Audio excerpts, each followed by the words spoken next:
क्षत्रियों का क्या धर्म होना चाहिए ताकि राष्ट्र का भी उत्कर्ष हो और हमारा तो मोक्ष का मार्ग प्रशस्त हो। ठीक है। क्षतिग्रस्त समाज ना हो यह क्षत्रिय का मुख्य धर्म बैठे। विशेषकर ब्राह्मण पर आँच ना आवे, पूरे समाज में किसी प्रकार की क्षति प्राप्त ना हो, यह क्षत्रियों का मुख्य धर्म होता है। क्षतिग्रस्त होने से व्यक्ति, परिवार, समाज को बचाना। वहीं रख दो भैया, अभी ये वो लोग बैठेंगे अभी फिर वीआईपी बन के, उन्हीं के लिए है क्या? वीआईपी बन, या कमर आदि में दर्द हो तो बैठ सकते हैं। हाँ, अब जो इस समय क्षत्रिय हैं तो कम से कम यदि गांव में रहते हैं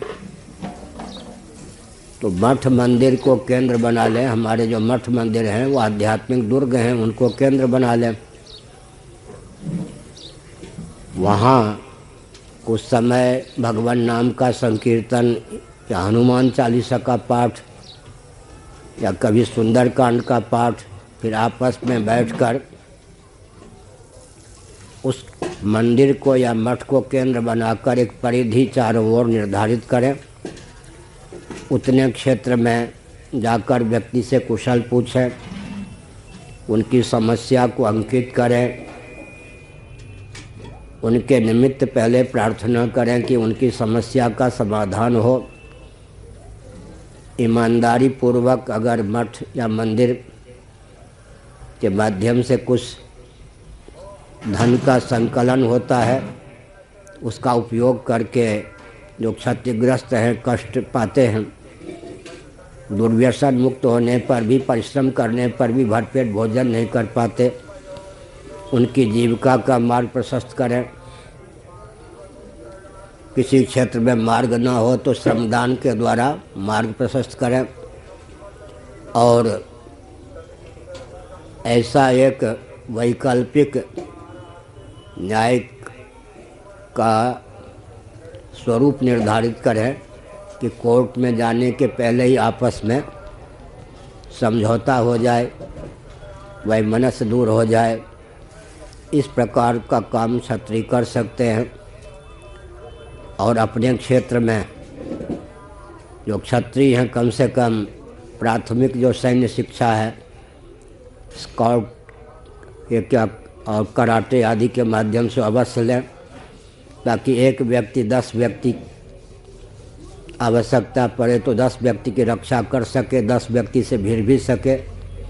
इस प्रकार क्षत्रिय बहुत काम कर सकते हैं। अगर शहर में हैं तो कम से कम एक मोहल्ले को ही ले लें, सुरक्षित, किसी आतंकवादी अराजक तत्व की दाल न गले। और जिस परिवार में जिस प्रकार की समस्या है, भोजन, वस्त्र, आवास, शिक्षा, स्वास्थ्य, यातायात, उत्सव, त्यौहार, रक्षा, सेवा, न्याय, विवाह, समस्या तो इन्हीं में कहीं न कहीं होगी। उसको समझ करके सद्भावपूर्वक संवाद के माध्यम से सेवा का प्रकल्प, संकीर्तन का प्रकल्प चलाकर, संवाद का प्रकल्प चलाकर बहुत उत्तम ढंग से राम राज्य धर्म राज्य का प्रारूप क्षत्रिय प्रस्तुत कर सकते हैं। और अगर वे देहात आदि में रहते हैं, कोल, भील, किरात आदि हैं, महाभारत के शांति पर्व में लिखा है कि सेना में इनकी भी भर्ती होनी चाहिए, वो बहादुर होते हैं। उनको मिला कर के भी एक ऐसा संगठन हो, उस क्षेत्र में कोई चोरी डाका आदि का साहस न करे और न्याय आपस में ही मिलजुल करके सुलभ हो जाए, बहुत काम कर सकते हैं। और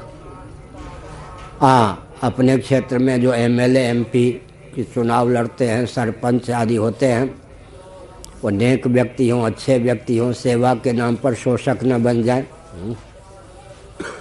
1 महीने में एक बार उनको एमएलए एमपी को बुलाना चाहिए, सर पे बैठाने की ज़रूरत नहीं है। पहले वो हाथ जोड़ते हैं, बाद में सर पे बैठते हैं जूते सहित। वो कहना चाहिए कि हमसे तो आप झूठ नहीं बोल सकते, आपको हमने एमएलए बनाया, एमपी बनाया, अपने क्षेत्र के लिए आपने क्या किया ये बताइए। उनकी क्षमता की सीमा में, अधिकार की सीमा में उनको 2-3 महीने का क्या क्रम दीजिए, योजना उनको 2-3 महीने की दीजिए, इतना काम अपने क्षेत्र में आपको करना है। कम से कम 3 महीने में एक बार उनको बुलाकर कि आप कितने सफल हुए और हम सहभागिता के लिए, सहयोग के लिए प्रस्तुत हैं।